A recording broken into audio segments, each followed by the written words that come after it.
नमो अरिहन्ताणं नमो सिद्धाणं नमो आयर्याणं नमो उवज्झायाणं नमो लोये सर्वसाहूणं नमः श्रीवर्धमानाय निर्धूतकलिलात्मने सालोकानां त्रिलोकानां यद्विद्यादर्पणायते।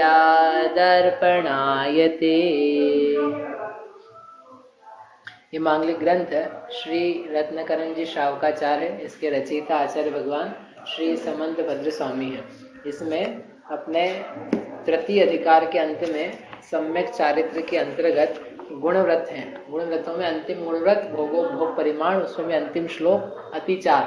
अतिचार यानी जो उसमें दोष लगा करते हैं। तो यहाँ पर भोगो भोग व्रत के भी 5 अतिचार कहेंगे। जैसे 3 अपन ने कल समझे थे। विषय रूपी विष के प्रति अनुपेक्षा, अनुस्मृति और अति लोलुपता। अर्थात विषय जो विषय है ना, वो उस विषय को आचार्य देव ने कहा कि ये है औषधि के समान। औषधि के समान है, जब पीड़ा हो रही है तो उस पीड़ा का प्रतिकार करने के लिए रहा नहीं जा रहा है तो उस विषय का यूज किया, और जब यूज कर लिया तो उसको लेकर के फिर जो वेदना थी वो वेदना क्या हो जाती, सबसाइड यानी कम हो जाती।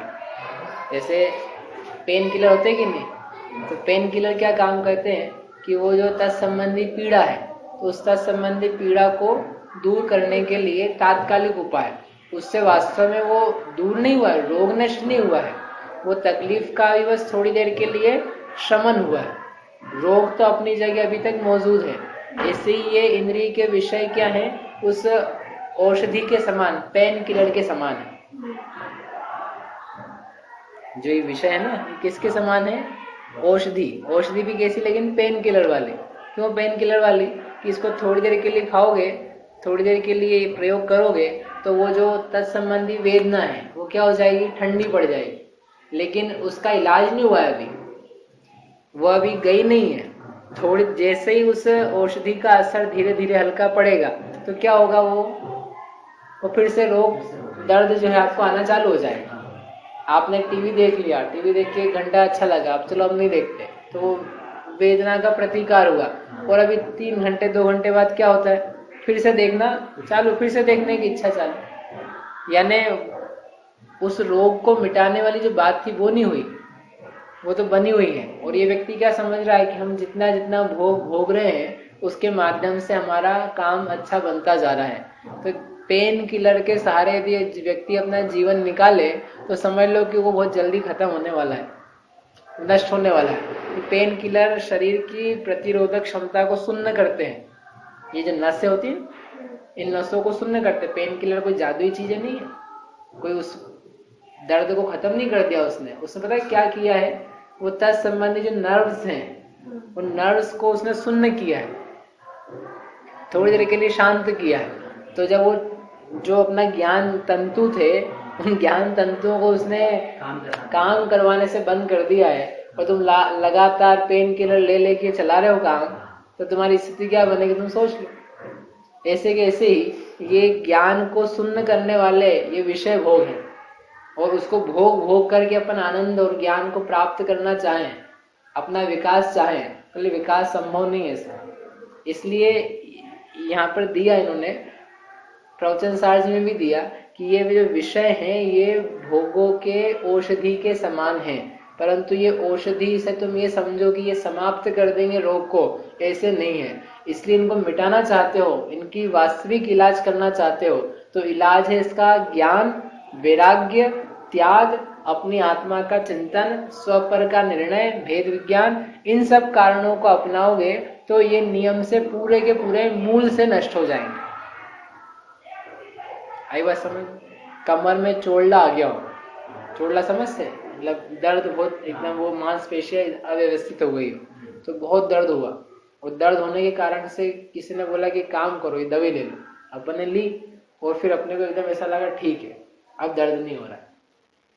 और फिर 6 घंटे बाद फिर दर्द होने लगा, तो उसने कहा ये दवा जब जब दर्द हो ना ये ले लेना, और लेते गया वो, हर 6 घंटे में ले ली। ऐसे करते करते 6 महीने गुजर गए। वो जो दर्द था जो कमर का, वो गया कि नहीं गया अभी तक? क्यों? दवा तो ले लेता वो, कि वो लेता है इसका मतलब ही तकलीफ है ना। और आप जब वो बोला अभी तक हो रहा है, तो किसी भले आदमी ने सलाह दी कि जब तुमको रोज रोज समस्या रहती है तो डॉक्टर को क्यों नहीं दिखा लेते? अभी तक तो बिना डॉक्टर के काम चला रहा था। वही जिसने जो बताया वो ले लिया उसने, और काम चल रहा था। डॉक्टर के पास गया, डॉक्टर ने कहा कि कब से है? 6 महीने से। बोले भाई ये 6 महीने में जो इतनी सी प्रॉब्लम थी वो बहुत बढ़ चुकी है, अब तो ऑपरेशन करना पड़ेगा। कारण ये है कि तुमने जो मांसपेशी खराब मतलब गड़बड़ हो गई थी, एंटीबायोटिक नहीं, पेन किलर ले लेकर के तुमको लगता रहा कि ठीक है, लेकिन उसकी हालत और बिगड़ती गई, वो ठीक नहीं हुआ, आसपास का और खराब हो गया। तो उसको ठीक करने के लिए आपको बड़ा काम करना पड़ेगा, और हो सकता है ये ठीक ही ना हो। जो काम जरा से हो सकता था, उसका उपाय क्या था उसी समय वो ठीक करा लेते, लेकिन उसने नहीं कराया। ऐसे के ऐसे ही ये 5 इंद्रिय के विषय भोग, इसको अपन लेते जाओ। जब भूख लगी तब खा लिया, जब सुंदर देखने की इच्छा हुई तब देख ली, जब टीवी देखने की इच्छा हुई टीवी देख ली, जब सुनने की इच्छा हुई सुन लिया। मतलब जहां जहां जो जो इच्छा हुई वो करते गए। तो ये तो जो विषय की इच्छा हुई प्राप्त कर रहे हैं, उसकी इच्छा रख रहे हैं, तो ये सेम प्रॉब्लम बनी हुई है। वहीं के वहीं हम खड़े हैं, जहाँ 20 साल पहले खड़े थे ना, वहीं के वहीं हम आज हैं। हमारी प्रॉब्लम सेम टू सेम। पहले भी चीजों की इच्छा हो रही थी, आज भी इच्छा हो रही। पहले भी उपाय नहीं किया, अभी भी नहीं किया। तो कोई समझदार ज्ञानी संत पुरुष आचार्य उपाध्याय में समझाते हैं कि भाई क्या कर रहे हो, किसी डॉक्टर के पास क्यों नहीं जाते हो? डॉक्टर यानी वैद्य, महावैद्य, भगवान के पास क्यों नहीं आते हो? भगवान की क्यों नहीं सुनते हो? तो भगवान ने सुन के बताया तुमको बहुत गंदी आदतें लग गई हैं विषय भोगों की। इन विषय भोगों को तुम यदि और ऐसे भोगते रहोगे तो ये पूरा आत्मा खराब हो जाएगा। एक काम करो, ज्ञान वैराग्य की औषधि लो, तो उससे क्या होगा, बहुत जल्दी तुम्हारा ठीक हो जाएगा। निर्ग्रंथता का ऑपरेशन कराना पड़ेगा, तो क्या होगा, आप ठीक हो जाओगे। और यदि वो नहीं कराने तैयार हो तो जो औषधि तुमसे घने बन सकती वो लेकर के देखो कम से। आई बात समझ में? ऐसे ये विषय हैं, इन विषयों से भोगों का प्रतिकार हो जाने पर भी व्यक्ति उसमें लीन रहे, उसका नाम है अनुपेक्षा। उसी की याद बनाए रखे, उसका नाम है अनुस्मृति। और उसको अति लोलभता से भोगे, चाहे आगे के लिए, भविष्य के लिए और मिले, उसका नाम है अति लोलुपता। ठीक है। चौथे का नाम है अति तृषा। अति तृषा यानी क्या है? भावी भोगोपभोग आदि के प्रति अति ग्रद्धता, प्राप्ति की आकांक्षा, कि मुझे भोगोपभोग की सामग्रियां मिले, अपने को कार मिले बड़ी, कितनी बड़ी कार, अभी कोई कार नहीं अपने पास, बड़ी कार मिले, BMW। क्या BMW में ऐसा क्या है? एक सेठ जी थे, तो सेठ जी को लोगों ने बोला, सेठ जी आप इतने बड़े हो, आपने बड़ापन दिखाओ। बोले क्या बड़ापन दिखाएं? बोले बड़ापन कैसे दिखाते हैं? बोले देखो लोगों के पास मोटर गाड़ियां हैं, कार है, बंगले हैं, तो आप भी एक बड़ी गाड़ी खरीदो और लोगों को दिखाओ। बोले क्या करेगी वो गाड़ी? बोले क्या क्या करेगी, आप बैठना उसमें, आप निकलोगे तो उसके बाद कुछ नहीं, पीछे धुआं उड़ेगा, लोगों के मुंह पे जाएगा, फिर लोगों को मालूम पड़ेगा आप कितने बड़े हो हैं। भाई गाड़ी से क्या होता है, धूल तो उड़ता है, जो उसके पीछे निकलेगा उसको क्या मिलेगा? तो सेठ जी बोले कि ये ऐसे बड़ेपन दिखाने से क्या मतलब है, कि एक तो लाओ अपन पीतल का ठीकरा, पीतल प्लास्टिक लोहे जिसका भी ठीकरा, और वो लोगों के ऊपर धूल उड़ाए, लोगों के मुंह पे कालिक पोते, और मैं बड़ा कहलाऊं, ऐसा बड़ा हमको नहीं कहलवाना। बोले इससे अच्छा तो हम वो काम करेंगे कि जिससे लोगों को कुछ हित मिले। इसमें लोगों का क्या हित होगा, मेरा भी क्या हित होगा? तो उन्होंने मंदिर बनवाया, उस धन से उन्होंने मोटर गाड़ी नहीं खरीदी, उन्होंने बनवाया मंदिर, और मंदिर सालों तक जनता की सेवा करता है, तो उनका ही भला हुआ। तो ये भोगों में, इन गाड़ियों में भी एक गाड़ी BMW आई, या कौन सी आती, फोर्ड, जो भी आती, मर्सिडीज वगैरह, ये ले भी आओगे तो इससे तुम्हारा और जनता का क्या भला होने वाला? इन भोग की सामग्री जितनी ज्यादा ले आओगे ना, उसमें तुम्हारी चिंताएं बढ़ रही है। एक गाड़ी लिया नहीं है, फोन आता है ना नया, इसको देखना अपन कितने प्रेम से और कितने संभाल संभाल के प्रयोग करते हैं। अपनी आत्मा को भी इतनी अच्छे नहीं संभाला होगा। एक भी स्क्रैच लग नहीं जाए, गिर नहीं जाए, टूट नहीं जाए, है कितने का होगा? 10,000 का। अपनी आत्मा 10,000 की भी नहीं है। क्यों? आत्मा में भले स्क्रैच लगते हैं, क्या फर्क पड़ता? चलने दो। आत्मा ध्यान में नहीं है। हाँ, स्क्रैच क्या होता है? बोले पूरी खत्म हो जाए तो भी क्या फर्क पड़ता है? कितना गजब है। मतलब इसको 10,000 तक की कीमत नहीं आत्मा के लिए, अपने आप के लिए। मेरा ज्ञान खराब नहीं हो जाए, इसके लिए ये नहीं सोचता व्यक्ति कि मेरे विषयों में चित्त जितना जा रहा तेजी से वो चला नहीं जाए। एक जरा सी बारात निकली नहीं, इनके पैर थिरकना और दिमाग घूमना और पुराना अपना शादी का डांस और भविष्य की शादी का वो सब सामने आ जाता है। एक पल नहीं लगता है, एक पल में सब मटिया में। मतलब जो चल रहा हो ना, अच्छा वाला प्रवचन सुन रहा हो भले मंदिर जी में बैठ करके, एक बारात आ जाए मंदिर जी में तो प्रवचन तो साइड में रह जाए। भगवान की पूजा कर रहा हो भक्त तो बोले पूजा भगवान तो रोज ही देखते हैं अपन, इनको तो देख ले हैं। मतलब भगवान की इज्जत तुमको दूल्हे जितनी भी नहीं लग रही है। गजब। हाँ, दूल्हा दुल्हन जो भी है, मतलब समझ लेना, हम क्यों बोल रहे दुल्हन। तो ये कह रहे हैं कि क्या है ये भोगों की भविष्य की भावना कि मुझे मिले जो नहीं मिले। अभी तक जो अपन ने 3 बात करी ना, वो किसकी थी? कि वो जो भोग चुका है, जो प्राप्त कर चुका है। अब ये उस भोग की कह रहे हैं जो इसने प्राप्त नहीं किया है। मेरा विवाह हो जाए, मेरे बच्चे हो जाए, बड़ा घर हो जाए, कब मिलेगा, कब कमीशन मिलेगा, कब पैसा मिलेगा, कब ऐसा होगा। मतलब उसके लिए अतिग्रद्धता। देखो सामान्य रूप में हर व्यक्ति सोचता है, जो ये सम्यक दृष्टि है, पंचम गुणस्थान वाला है, ये भी दुकान खोल रहा है तो ये सोच के खोल रहा है कि धन चाहिए। विवाह कर रहा है तो इसी बच्चे आदि संतान आदि की इच्छा रखता है। विवाह कर रहा है तो भोग की वांछा रखता है। भोजन बना रहा है तो उसको खाने की रस की भी इच्छा रखता है। लेकिन एक सामान्य भाव और एक अतिग्रद्धता का भाव, इसको बोलते हैं ना, दिमाग में वही घूम रहा है। आजकल उनके दिमाग में यही चल रहा है। क्या चल रहा है? कि बड़ी गाड़ी कैसे ले। दिमाग में यही चल रहा है कि फोन बढ़िया कैसे आ जाए। दिमाग में यही चल रहा है कि वो कपड़े जो देखे ना, सूट बूट, वो कैसे अपने को मिले। यानी आजकल दिमाग में क्या चल रहा है, उसका मतलब है ग्रद्धता, कि अभी और कुछ सूझ नहीं पड़ रही है। अब तो दिन रात एक कर रहे हैं हम, किस बात के लिए? कैसे भी काम पूरा करना है। काम मतलब वो भोग की सामग्री पूरी करनी, उसको कह रहे हैं आचार्य की अतिग्रद्धता है। तो इसी अतिग्रद्धता में अतिचार क्या लगा? तो कह रहे अतिचार वही समझना जो कल बताया था, इसमें राग की तीव्रता है। यद्यपि ये वो भोग नहीं चाह रहा है जो इसने त्याग कर दिए हैं, ये वो ही भोग की आकांक्षा कर रहा है जो इसकी मर्यादा में है, जो न्याय रूप है, जिसको खाने में, भोगने में, चखने में, सूंघने में, देखने में कोई समस्या नहीं है। मतलब अति हिंसा वाली, अति झूठ चोरी कुशिक परिग्रह वाली, वो कुछ नहीं है।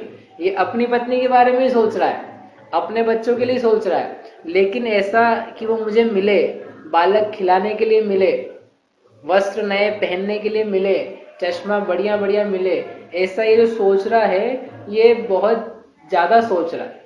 इतना ज्यादा उसके लिए सोचने की आवश्यकता नहीं थी। उस भोग को इतना समय देने की जरूरत नहीं थी, लेकिन उसका प्रेम इतना बढ़ गया। तो ये अभी तो प्रेम ही बढ़ा है, ये ज्यादा चलता रहा ना लंबा, तो ये व्रत को भंग भी कर देगा।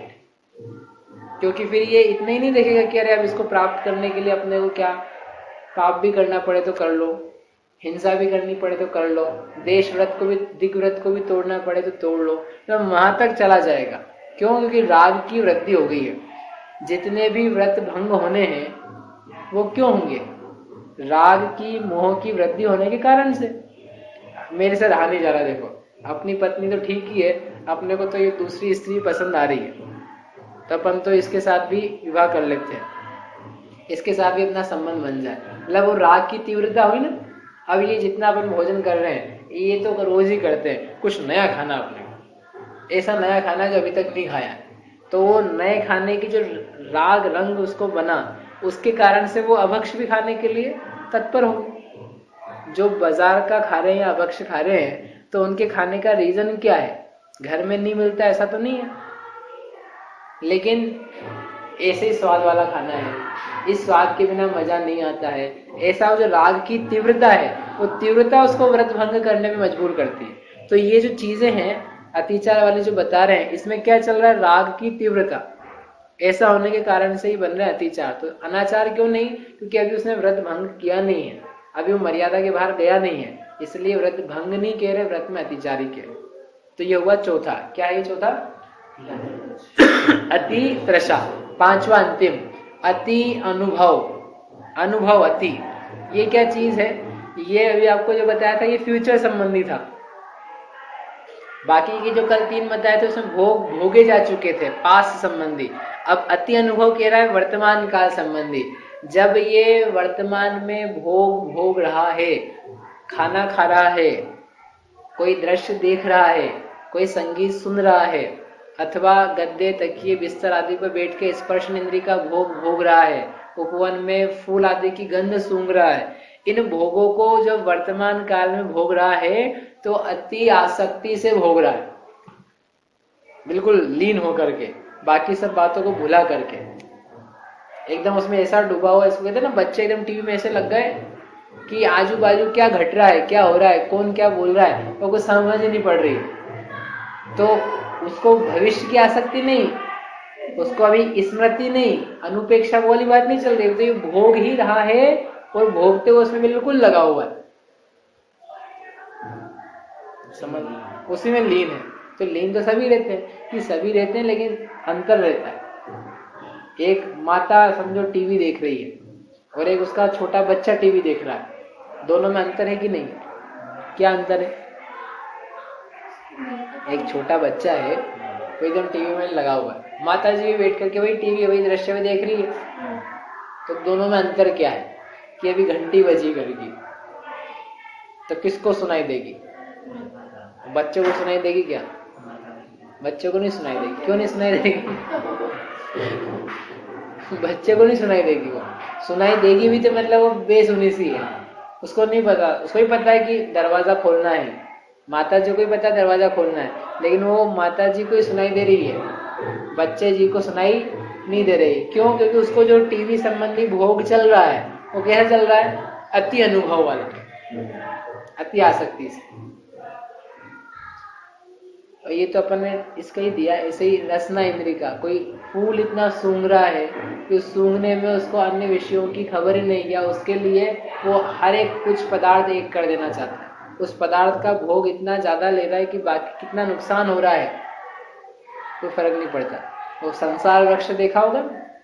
संसार वृक्ष क्या है? वो एक व्यक्ति भाग रहा है, फिर भागते हुए वन में उसको रास्ता भटक गया और एक हाथी पीछे लग गया। वो बड़े मुश्किल से एक पेड़ पे चढ़ गया, पेड़ पे चढ़ते चढ़ते वो हाथी भी आ गया, उसको हिलाने लगा और डगाल पकड़ के खड़ा है, और डगाल को भी चूहे काट रहे हैं। और फिर वहीं पर एक मधुमक्खी का छत्ता है, वो छत्ते से मधु टपक रहा है।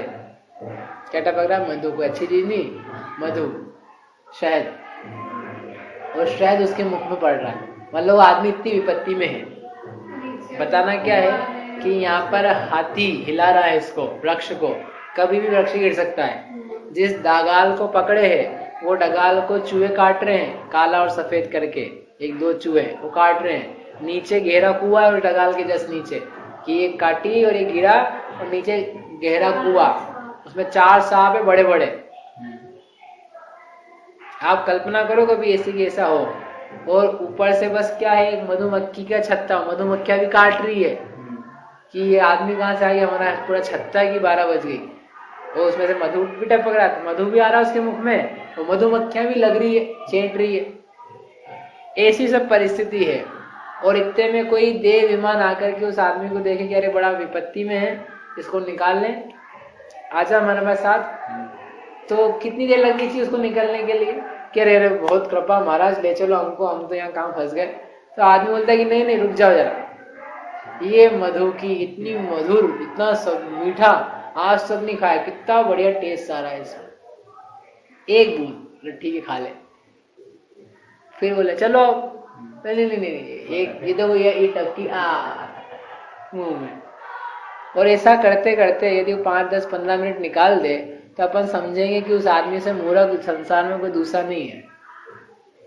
कि जहाँ मधुमक्खियां काट रही है वो गिरने वाला है सांप में, वहां नहीं गिरेगा, इधर उधर गिर गया तो हाथी पकड़ेगा, और नहीं तो एक कुएं में जाएगा, नहीं तो ऊपर से इतना नीचे गिरेगा तो हड्डी पसली एक हो जाएगी। ये मतलब इसकी हर जगह विपत्ति है। और ये जो शहद भी मिल रहा है तो ये दर्द सहित मिल रहा है, ये निरापद नहीं है, ये मधुमक्खियां काट रही है।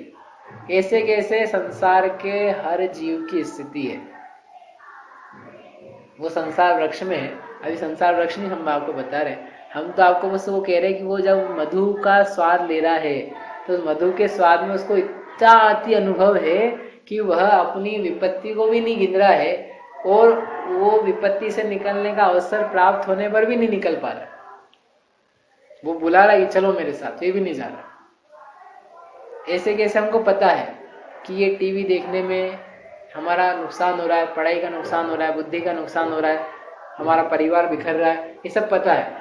वो पता होने पर भी तो देखेंगे, हम तो लगेंगे। इसका मतलब क्या है? अति अनुभव। उसकी अति गृद्धता भी है कि हम जब नहीं देख रहे तब से देखना है देखना है देखना है, तो वो अति तृषा। जब मिल गया, मिलने पर बहुत भोगना उसका, वो अति अनुभव। जब भोग लिया, बैठे थे रास्ते में और याद करें कितना अच्छा देखा था, अनुस्मृति। ठीक है, और प्रोग्राम खत्म हो गया, देख लिया, फिर भी वो छूट ही नहीं रहा हाथ से कि अरे अच्छा था। लोगों को बता रहे, पिक्चर देख कर या लोगों को बता रहे आप भी जाना। अब तो भैया तुमने देख ली ना, अब बंद करो इसकी बातें। नहीं नहीं, अभी तब रिव्यू भी लिखेंगे, लोगों को ही बताएंगे, 4 को सलाह देंगे कि जाना अच्छी। तो ये क्या है? ये उसके प्रति अनुपेक्षा नहीं है, उसके प्रति उपेक्षा का भाव नहीं है, अपेक्षा है। और क्या बच गया? अनुस्मृति, अति लोल्य। ये और मुझे इस प्रकार के देखने को मिले, इस प्रकार की भावना बनी रही। यानी हम देखें अपने साथ में तो अपने तो कोई व्रत भी नहीं दिख रहा है, लेकिन भोगों के प्रति ये 5 प्रकार के भाव फैल जाते हैं। और ये तो अपन ने टीवी संबंधी, ऐसे ही घूमने संबंधी। कश्मीर घूमना है कि नहीं? घूमना है कश्मीर, जाना है कि नहीं? कश्मीर जाना कब से जाना है? कब से हम तो इच्छा है, मतलब कब से उस भोग की वांछा। तो वो हुई अति तृषा। जब पहुंच गए, पहुंच करके बिल्कुल एकदम ऐसे रम गए वहां पर कि कौन यहाँ पर आतंकवादी आके गोली मारेगा कौन यहाँ को पत्थर पड़ेंगे, उसकी कोई चिंता नहीं। अपन तो बिल्कुल मस्त होके घूम रहे। तो वो क्या है? अति अनुभव। और जब घूम लिया, घर आ गए, तो उसी की स्मृतियां, वहां पुनः जाने की इच्छा, पुनः भोगने की वहां की, या उस संबंधी या अन्य क्षेत्र, ऐसे कश्मीर या स्विट्जरलैंड भी जाना है, मॉरिशस भी जाना है, ऐसे उनकी तृषा। तो वो क्या है? अति लोल्य। और तत्संबंधी बातों को सहेजे रखना, दिखाना, सोचना, वो क्या? उसकी अनुपेक्षा। अभी भोग के साथ में आदर का भाव नहीं हुआ, अनादर नहीं हुआ, उसके प्रति भाव बना हुआ। ऐसे ये 5 प्रकार की बातें भोगों के प्रति राग की वृद्धि को दर्शा रही है। इसलिए सब है अतिचार। ऐसे अतिचार और इस प्रकार के राग परिणाम वास्तव में हमारे लिए अपने ज्ञान को नाश करने के लिए बहुत खोटे कारण है। ऐसा जान करके इसका त्याग हो जाना चाहिए। इस प्रकार से ये 5 अतिचार कहे, व्रती बन करके हम सभी इन अतिचारों का भी त्याग करें, मूल व्रत धारण करें। लेकिन पहले कौन सा व्रत धारण होंगे? अणुव्रत। अणुव्रत के बाद में गुणव्रत आएंगे। बिना क्रम के आप करोगे तो वो पुण्य रूप तो होगा कि हम आज ये नहीं खाएंगे, आज 5 हरी खाएंगे, इस महीने इतना ही गमन करेंगे इत्यादि का आप नियम ले सकते हो। लेकिन वो नियम क्या है? व्रत नाम नहीं पाता है। वो नियम नियम रूप है, वो भोगोपभोग परिमाण नहीं है। इतना ध्यान रखना, ठीक है? इस प्रकार यहाँ की बात पूरी हुई। अब इसके आगे चालू होगा शिक्षा व्रत। अभी तक अपन ने क्या किया? गुणव्रत। 2 मिनट में रिवाइज कर लेते हैं। गुणव्रत किए। गुणव्रत में 3 प्रकार के थे। कौन कौन से? दिग्व्रत, अनर्थ दंड त्याग व्रत, भोगोपभोग परिमाण व्रत। दिग्व्रत में क्या बताया था? दिशाओं की मर्यादा करना। दिशाओं की क्या मर्यादा करेंगे? कितनी दिशाएं? 10 दिशाएं। 10 दिशाओं की मर्यादा करना। इन दिशाओं के बाहर नहीं जाएंगे और बाहर पाया जाने वाला जो व्यापार आदि है वो हम नहीं करेंगे, उन व्यापार में हिस्सेदारी नहीं करेंगे। वहां का कोई सामान इंदौर में आके मिल जाएगा तो लेंगे कि नहीं लेंगे? जैसे अमेरिका नहीं जाएंगे हम, ये नियम कर लिया, तो अमेरिका का सामान भारत में इंदौर में मिलने लग जाए तो लेंगे कि नहीं लेंगे? तो ले लेना। ले लेना मतलब हम ये नहीं कह रहे आपको लेना हो तो ले लेना नहीं, उसमें दोष नहीं है। हाँ, अपन नहीं मंगा रहे, हम नहीं मंगा रहे। हाँ, किसी को भेजना नहीं, किसी को व्यापार नहीं करवाने वहां भेज देना, तो वो अपना नियम ध्यान रखना। ठीक है, वहां का सामान सहजता में उपलब्ध है तो उसको लेने में कोई तकलीफ नहीं, क्योंकि उसको हमने नहीं मंगाया, हमारे लिए नहीं मंगाया, वो सर्वसाधारण के लिए सुलभ है, इजीली अवेलेबल है। ठीक है, उसका लाभ क्या है? तो लाभ के रूप में वो कहा था कि जो उसने व्रतों की मर्यादा ले ली दिशाओं की, उसके बाहर कैसा हो गया? वह महाव्रती के समान हो गया, क्योंकि वहां पाए जाने वाले जितने भी पाप थे उन सबका इसने स्थूल का, सूक्ष्म का, सबका त्याग हो गया, हिंसा, झूठ, चोरी, कुशील, परिग्रह का। तो महाव्रती के समान है, महाव्रती नहीं है, क्योंकि अभी भी प्रत्याख्यानावरण नाम की कषाय का उदय है, ऐसा बताया था। जिसके 5 पापों का सर्वत्र सर्वथा पूरा त्याग है वही महाव्रती है। इसके 5 अतिचार थे: दिशाओं की मर्यादा भूल जाना, स्मृति नहीं रहना, अथवा क्षेत्र वृद्धि हो जाना। इस प्रकार के 5 अतिचार बताए थे। फिर था दूसरा अनर्थ दंड त्याग व्रत, बिना प्रयोजन के दंड यानी मन वचन काया की क्रियाओं को करना जो निष्प्रयोजनीय है, उसको कहा था अनर्थ दंड, और उसका त्याग करना हुआ अनर्थ दंड त्याग। इसके बताए थे 5 प्रकार। कौन कौन से? पापोपदेश, फिर हिंसोपकरण या हिंसोपकरण दान, फिर दुःश्रुति, प्रमादचर्या, और एक था अपध्यान, दुःश्रुति त्याग। इस प्रकार से 5 ये प्रकार बताए थे और उनको विस्तार से अपन ने समझा था। उस अनर्थ दंड त्याग के 5 अतिचार बताए थे, और उसके बाद में ये भोग परिमाण, जिसके अंतर्गत भोग अर्थात जो एक बार भोगा जाए, भोग लेने के बाद पुनः ना भोगा जा सके वह भोग, जिसको भोग लेने के बाद में पुनः भोगा जा सकता है वह उपभोग, और उसका नियम रूप से त्याग, यम रूप से त्याग, काल की मर्यादा पाकर के जो त्याग होता है उसे नियम रूप त्याग बोला, और जो यावत जीवन के लिए त्याग होता है उसको यम बोला। इसी के साथ में इसमें 5 प्रकार के अभक्ष भी बताए थे कि जो जीव को बहुत कम फल देने वाला है परंतु जीवों का घात बहुत होता है, ऐसा त्रस्त घात का त्याग करना। जिसमें अनंत जीवों का घात होता है ऐसे बहुघात का त्याग करना। जो अपने को अनिष्ट है ऐसे अनिष्ट का त्याग करना। और जो भले समाज में भले पुरुषों के सेवन करने योग्य नहीं है ऐसी अनुपसेव्य रूप वस्तुओं का भी त्याग करना। और च शब्द आदि से समझना जिससे नशा होता हो, इसी नशा कारक वस्तुओं का त्याग करना। ऐसे 5 अभक्ष भी भोगो भोग में बताए।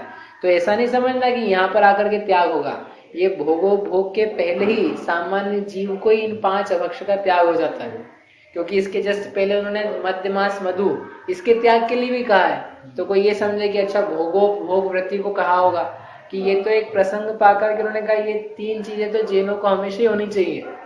मध्यमास मधु मकार का त्याग, शहद का त्याग, नवनीत का त्याग, त्रसघात, बहुघात, नशा कारक, अनिष्ट कारक, ये चीजें ये सर्वदा पूर्ण रूप से त्याज्य है। ठीक है। और फिर अंत में इसके अतिचार गए, ये सारा का सारा भोगो भोग आदि गुणव्रत जो है इनको जान करके हमने गुणों की वृद्धि होवे ऐसी मंगल भावना से अभी की बात यहीं तक करते हैं। कल से अपन चालू करेंगे शिक्षा व्रत। बड़े सुंदर व्रत हैं, उनमें सारा नया प्रकरण आएगा।